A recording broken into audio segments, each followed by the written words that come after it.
Welcome back to another episode of Rock Boys Football. Billy Napier, the Florida Gators continue to work their way through fall camp, and I'm fired up for this episode. We're going to tackle two different conversations. Number one, sneaky fall camp standouts. And what I mean by sneaky is, look, there's been some players that have been generating some real buzz within this program that we just haven't had the chance to talk about yet. So much of our attention has been towards DJ Lagway, has been towards guys like Dallas Wilson, that there are a lot of players that are going to be very important to this football team that have been generating some buzz that we got to talk about a little bit. Number two, freshmen who are going to be the most important true freshmen to this program immediately in 2025. And I'll stay with this, number one, this is not out of necessity. Like, Florida does not have to play these freshmen because they have no other choice. This is simply because Florida, although it was not a top 5 recruiting class in the country, the consensus coming out of the program is we got a couple of special freshmen going into 2025. And when you close your eyes and you envision a Florida team that's competing in the college football playoffs, competing for a national championship, of which both I think are reasonable outcomes in 2025, you're probably envisioning some of these freshmen being dudes for Florida in 2025. Which freshmen will have the biggest impact? That's the conversation. It's an opportunity for all of us to call our shot. Fired up to get into this one. Before we do, and as always, just want to say thank you to you guys, to the Florida fans, man. I can't tell you how much fun I've had talking this program. The amount of support this fan base has shown the boys has been amazing. Appreciate you guys. If y'all do enjoy the content, consider subscribing to the channel. Without further ado, let's get into it. Let's start. Man, Brandon Bett, this was a big deal when Florida landed him out of the transfer portal post-spring, because not necessarily a first-team All-SEC guy, although I think can be a better football player than many expect. We needed trustworthy bodies in the middle of the defensive line. One of the things I love most about Florida, I don't have many question marks from a personnel standpoint. There are not many holes that you see in this depth chart, in this roster. The biggest question mark that I probably do have is, how many bodies do we trust in the middle of the defensive line? I know I trust Caleb Banks. How many other guys? You've heard really good things about Jamari Lyons. That's really important as well. Mekhi Borio going into year 2, you hope can play a little bit more. It kind of depends a little bit more on the shape he's in as opposed to him being ready. And then Brandon Bett, is that a guy that we can rely on to play 20 to 30 snaps a game? Now, why is that such an important storyline? Look, if you want to get the best out of Caleb Banks, who I think can be a legitimate game wrecker in 2025, probably the most important piece to this Florida defense in the 2025 year, you want to make sure you don't have to play him 50-plus snaps a game. You kind of went through that with a guy like Gervon Dexter a couple of years ago, where Florida did not have enough depth, so they had to play Gervon Dexter way too much, and it kind of limited the impact that he could have on the game. The more depth you accumulate, the more bodies we trust in the middle of the defensive line, the better you can take care of Caleb Banks, the better you can put him in positions to be really successful and really dominant, especially keeping him more at the 3-tech. There were concerns for me that maybe Caleb Banks would have to play a little bit of nose. Brandon Bett's a guy that you bring over from Baylor. He started a game as a freshman in 2023, played over 200 snaps, played a little bit of nose for Baylor. He's up to 310 pounds, making noise. The fact that he sounds like a guy that we can rely on for 30-plus snaps a game is crucial to Florida's success in 2025. And, I mean, you look at it and say, hey, when you close your eyes and you envision a Florida team that's 10-2 and competing in the college football playoffs, where you start, at least in my opinion, is a dominant defensive line, which I think Florida has the opportunity to be. I mean, you look at Caleb Banks, that is, in my opinion, a future first-round NFL draft pick. Look at Tyreek Sapp, future top 50 draft pick. George Gums, I think, has a great chance of playing his way into a top 50 NFL draft pick as well. Florida has the chance to be one of the more dominant defensive lines that we see in the country. And then you go back and look at teams that have won national championships, Ohio State last year, Michigan, the Georgia teams, they all had dominant defensive lines.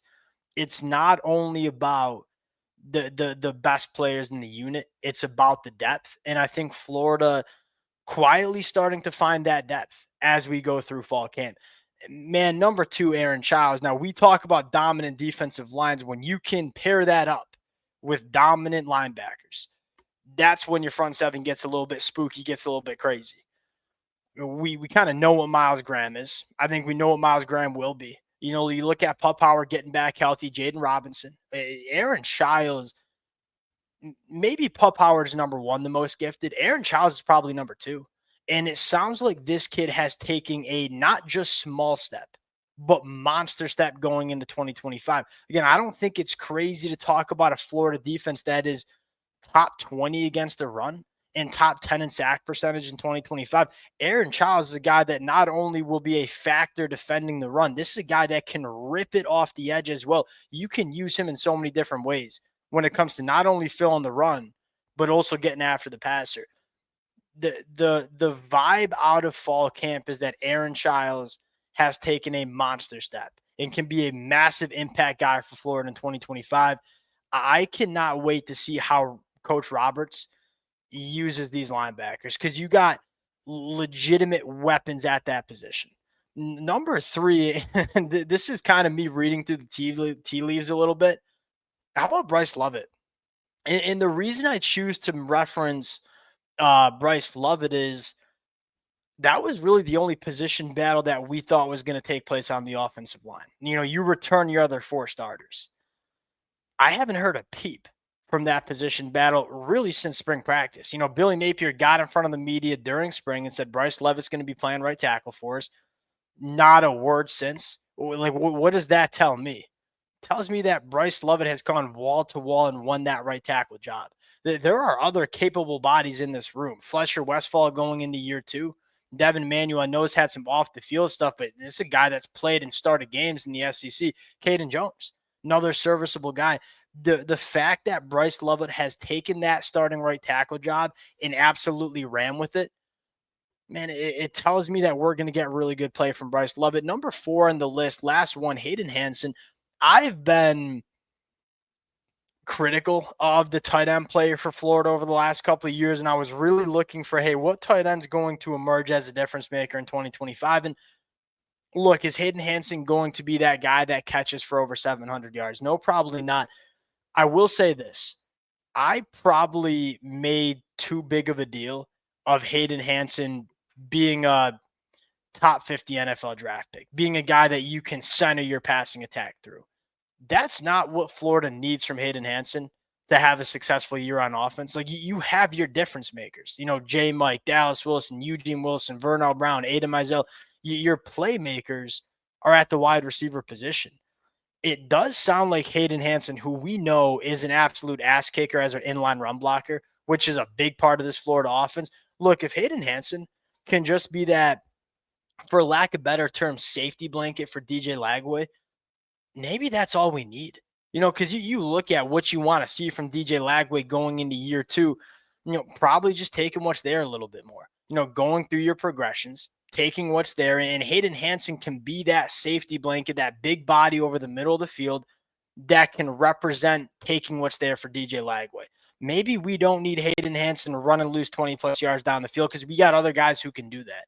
The fact that you're hearing Hayden Hansen emerge as a guy that DJ Lagway trusts, I think that's a really big deal for Florida as well. Getting into the second half of this episode, I want to highlight the freshmen that I think have the biggest impact. And I'm going to go one, I'm going to cheat right off the bat. Dallas Wilson / Vernell Brown. And, I probably made a mistake as I talked about these two, because I think I really highlighted Dallas Wilson and probably did not give enough attention to Vernell Brown. They're cross-training Vernell Brown. My biggest concern was, well, you have a guy like Trey Wilson kind of has the same skill set as Vernell Brown. How much is Vernell Brown going to get on the football field? Because you're probably not taking off Trey Wilson. Well, it sounds like, hey, we're doing everything possible to get Vernell Brown on the football field too. And it sounds like, especially with Dallas Wilson working through an injury, with Trey Wilson working through an injury, with Aiden Mizell working through an injury, it sounds like Vernell Brown has taken that opportunity and absolutely ran with it. And what fires me up the most about Vernell Brown is he's not a hard guy to get on the football field. Like there are some impact guys that, like Zachariah Branch at Georgia, I think is a really good example. Zachariah Branch, as impactful as he is as a football player, kind of tough to get on the football field and figure out how you want to use him. Vernell Brown's not that guy. Like, can attack all three levels, really good route runner, exceptionally good with the football in his hands. When you have a multi-dimensional pass catcher like Vernell Brown, it ain't that hard to get him on the football field. I think this kid is going to play a lot. And I would put him right up there with Dallas Wilson in terms of the impact that he's going to have on this football team. And the other thing I'd note is they complement each other exceptionally well. Like Dallas Wilson, big body that's working vertically down the field. Vernell Brown probably excels, although I think he can work down the field. Excels in the short, intermediate parts of the football field. Really good balance between those two wide receivers. Again, you close your eyes and you envision Florida competing for a national championship. Both of these pass catchers play a massive role for Florida in the 2025 year. How about number 2, Jaden Woods? Let's go back to the defense side of the football. This kid, I mean, he might be the best freshman Florida has right now. I mean, I don't know if he's going to start over George Gums. He's going to play a lot. He's one of the strongest players. I mean, when you talk about freshmen playing on the line of scrimmage, the biggest concern is, are they physically ready to play, especially in this conference? Everything you're hearing coming out of Florida is that he's one of the strongest players, regardless of position on this football team. I have no concerns about Jaden Woods physically holding up. And then I hear the buzz about what he can do as a pass rusher and say, I mean, you have Tyreek Sapp, you have George Gums, you have Caleb Banks, and now we're going to add potentially Jaden Woods to that equation. There are so many different ways that Florida can get after the passer just with their defensive line. Not to mention the linebackers and the pass rush juice that they can bring as well. Just with the front four, Florida can be exceptionally dangerous in the pass rush. And I think Jaden Woods going to play a really big part of it. I mean, you go back to Florida in 2024 when they looked like one of the best teams in the country in the month of November. What changed with that defense? Negative plays, man. I mean, you go to that Ole Miss game, go to that LSU game. It's like 6 sacks, 9 TFLs. That's what we need to replicate for 12 games of the regular season. Jaden Woods going to help you do that. Number 3, Drake Stubbs and Lagonza Hayward. Very similar conversation to Dallas Wilson and Vernell Brown. They're both going to have to play. I mean, they're the 3 and 4 safety on this football team. Complement each other well. Lagonza Hayward, a little bit more of a box safety thumper. Drake Stubbs, a little bit more of a ball hawking, deeper third safety. You hope Jordan Castell and Bryce Thornton stay healthy throughout the whole season. And look, I ain't saying they're not. Regardless if they stay healthy or not, you are going to need both of these safeties to play good football for you at some point in 2025. It sounds like we're getting that. Then number 4, Ben Hanks. Now, Ben Hanks, little bit less important with the emergence of Kermani McLean. As Kermani McLean has shown, he's a cornerback that's going to be hard to keep off the field. And then you have Dejon Johnson coming back from injury, I should say. He's probably cornerback number 4. Probably still has to play a little bit for Florida. I mean, you look up and down this roster and say, like, these guys, they're going to have to play. And I think Florida feels really good about playing them. That's the order that I'd put it in. I'm really, really excited to see these freshmen ball off from Florida because I think they have the ability to. We'll close it out there. Appreciate you guys rocking with it. If y'all do enjoy the content, consider subscribing to the channel. We'll talk to y'all later. Peace.